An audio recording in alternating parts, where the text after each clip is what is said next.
Bonjour! On continue notre belle lancée sur les bases de la communication consciente aujourd'hui avec les deux concepts d'empathie et d'auto-empathie. Lorsque ça va bien dans notre vie, que tout coule, que les choses sont déposées, c'est un petit peu plus facile d'avoir de l'empathie pour l'autre. De l'empathie étant se soucier de l'autre, essayer réellement de comprendre ce qu'il vit selon sa perspective à lui. Alors c'est plus facile quand les choses sont déjà déposées en nous. Mais lorsque on est nous-mêmes brassés, qu'on en a déjà beaucoup dans la tête et qu'on a beaucoup de pression, c'est là que ça devient tout un défi de considérer l'autre également de la même façon. Je donne un exemple, si je me suis couchée à 2h du matin pour terminer un travail cette nuit, que je me réveille, je viens pour aller au travail, j'ai une crevaison, je pars, je m'enfarge dans les espadrilles de mon amoureux, et là j'arrive à mon travail et je reçois un appel d'une amie qui dit « Oh, on s'est encore engueulé avec mon amoureux. » Ça se peut que si il m'est tout arrivé ça, je sois un peu moins disposée pour faire « Ah oui, qu'est-ce qui s'est passé? » Mais si c'est de façon récurrente, ça se peut que je fasse « Ben, arrange-toi! » Non, je dirais pas ça, mais à l'intérieur de soi, c'est ça que ça fait vivre. Quand on a déjà notre trop-plein, notre mèche est un petit peu plus courte pour en donner à l'autre. Alors, ça devient tout un enjeu d'être capable d'avoir à l'œil, on va imaginer dans notre dos, notre bonbonne et d'empathie pour soi et d'empathie pour l'autre qui est toujours au moins à moitié pleine. Lorsqu'elle est pas pleine, lorsqu'elle est pas à moitié pleine, c'est pas le temps d'avoir une conversation. C'est là qu'on va prendre un peu de recul puis on va aller la remplir. Comment on la remplit? Ben normalement, c'est en faisant des choses qui nous font du bien, ou juste en prenant un peu de recul, un peu de repos, en allant manger une bouchée, en allant faire une sieste, en allant courir, en appelant un ami. Des fois, ça sert juste à calmer la pression, puis notre empathie, notre bonbonne remonte jusqu'à temps qu'on soit de nouveau apte à rentrer en conversation un petit peu plus sérieuse.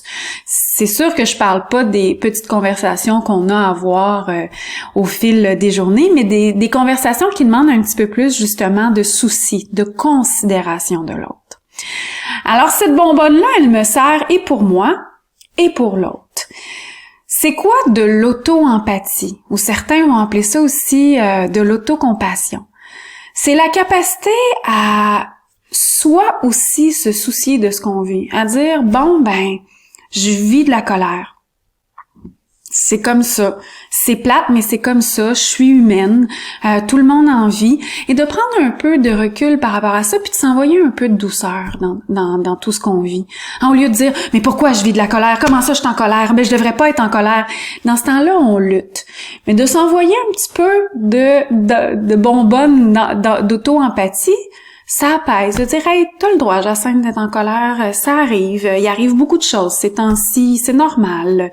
Prends un peu de temps, sois pas trop dur avec toi. » C'est ça de l'auto-empathie, la capacité à s'envoyer un peu de douceur puis de compréhension, et également, comme on l'a vu à la capsule précédente, d'être capable aussi de s'envoyer notre caméra pour qu'on ait décodé en soi aussi c'est quoi nos sentiments, c'est quoi les besoins qui sont rattachés.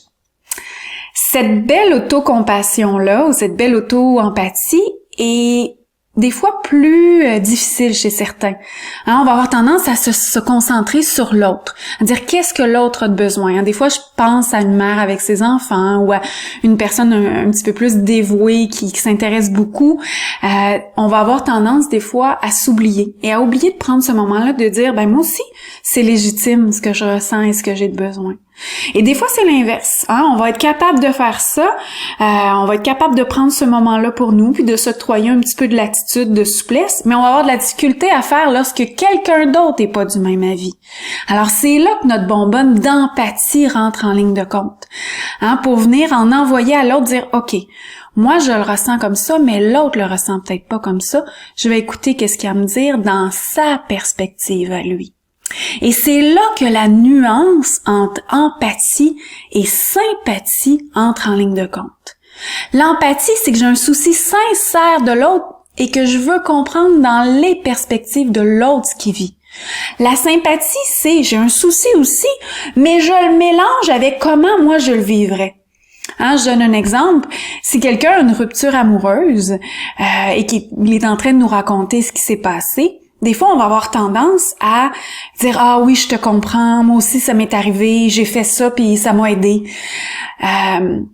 Ça, c'est un petit peu plus de sympathie. On se soucie sincèrement de l'autre, mais on le mélange un peu avec ce que nous, on a vécu.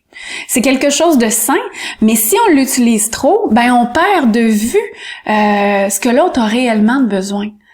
Je donne un autre exemple. Admettons que votre ami vient de perdre son emploi. Avec tout ce qui se passe présentement, il vous appelle, il vous dit « Ah, j'ai perdu mon emploi, on a suspendu mon poste. » L'art de l'empathie va être de centrer sur « OK, qu'est-ce qu'il a réellement besoin présentement? C'est quoi son sentiment? Il est déçu, il est surpris, il est sous le choc. Il aurait peut-être besoin juste de le ventiler, de m'en parler, de le décortiquer avec moi. » Versus moi, si je tombe peut-être dans ma sympathie de « OK, qu'est-ce que je ferais si je perdais mon emploi? OK, bon, mais t'as-tu pensé, tu pourrais refaire ton curriculum vitae, le mettre à jour et l'envoyer à telle place. » Et là, on tombe dans un tout autre mode d'action qui répond à nos propres besoins, mais pas aux besoins de la personne qui nous parle.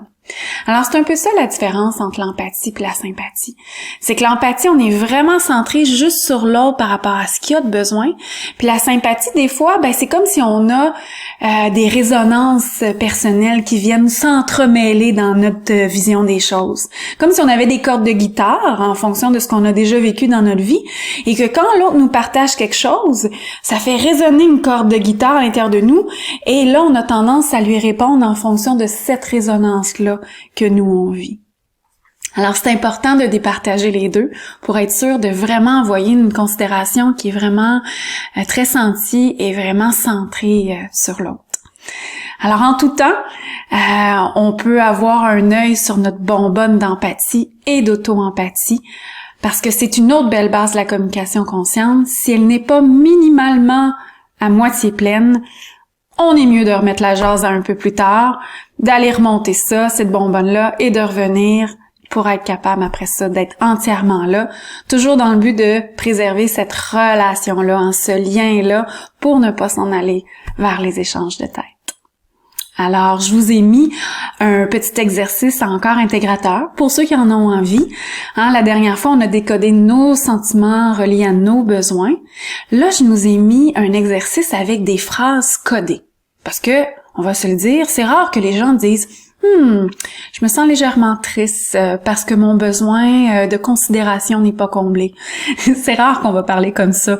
De toute façon, vos amis vont vous dire « Ah ben là, vos affaires de psychologie, là, ça va faire. » Non. C'est pour ça qu'on utilise des synonymes. Il n'y a rien qui nous empêche de dire « Ah, il y a quelque chose qui me chicote ces temps-ci, là, on dirait que j'aurais besoin de vous autres un peu, les gars. J'aurais besoin de vous voir, ça me ferait du bien, de vous jaser un peu. Je me sens un peu triste ces temps-ci, je sais pas, j'ai le moton. C'est là qu'on peut le transmettre dans nos propres mots. Mais c'est rare qu'on parle comme ça. Alors souvent, les gens vont parler en termes de phrases codées. Par exemple, ouais, c'est toujours les mêmes qui ont toutes. Oh, lorsque cette personne me dit ça, qu'est-ce qu'elle veut réellement me dire? Elle me dit qu'elle est envieuse, elle me dit qu'elle est insatisfaite, qu'elle aurait besoin d'équité, de justice, de considération. Et c'est là qu'une fois qu'on a envoyé, on a pris notre bonbonne d'empathie puis on est allé décoder, on est capable un petit peu plus rapidement de lui faire le reflet, de dire « Ah ouais, t'aimerais ça toi aussi avoir accès à ce que l'autre te dit. Ah, t'aimerais ça aussi que ton père te donne le même montant d'argent, tu trouves ça un petit peu injuste. » Et c'est là qu'on est capable, en étant allé préalablement identifier son sentiment et son besoin. C'est sûr que des fois, ça va nous mettre au défi, parce que ces phrases codées-là, des fois, nous sont lancées et sont un petit peu attaquantes. Ouais, on te voit pas souvent. On a le goût de répondre, ben là, toi non plus, c'est pas mieux, je te vois pas plus souvent. Alors, ça nous demande vraiment de s'assurer que notre bonbonne, elle est assez pleine pour dire, bon, il y a quelque chose qui est pas comblé en lui. C'est quoi qui essaie réellement de me le dire? Et là, on va le désamorcer. Ah ouais, t'aimerais ça qu'on se voit plus souvent? Ben ouais, on se voit pas beaucoup, là, me semble que, tu travailles beaucoup. Ouais, t'as raison, j'en ai vraiment beaucoup, là, de mon côté, mais c'est vrai qu'on pourrait se prendre au moins une bonne soirée, ça te tenterait-tu que... Et c'est là qu'on s'en va vers ça.